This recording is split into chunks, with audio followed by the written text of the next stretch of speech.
সুলতান ভাই, আসসালামু আলাইকুম। ওয়ালাইকুম আসসালাম। ভালো আছেন ভাই? জি ভাইয়া, এলাকার ভিতরেই একটা ছেলেই দেখলাম সবাইকে সম্মান করে। আসসালামু আলাইকুম সুলতান ভাই। ওয়ালাইকুম আসসালাম। ভালো থাকবেন। আচ্ছা, এখনকার ছেলেগুলো কত অভদ্র, কেউ কাউকে সম্মান করতে চায় না।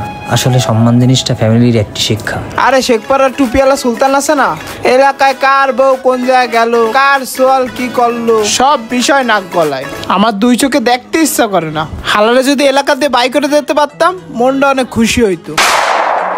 কে কি করলো তা তোর বাপের কি? টুপিওয়ালা সুলতানেরা গণ দিতে পারতাম। কিরে তোরা পিছে কি দেইস? সুলতান ভাই, আসসালামু আলাইকুম। কিছু প্রতিবেশী আপনার সামনে সুনাম করবে এবং পিছে গীবত গাইবে, এমন করে বন্ধুত্বের মধ্যেও থাকে। মনে রাখবেন, পিছে যারা আপনার সুনাম গাইবে তারাই আপনার প্রকৃত বন্ধু এবং প্রতিবেশী।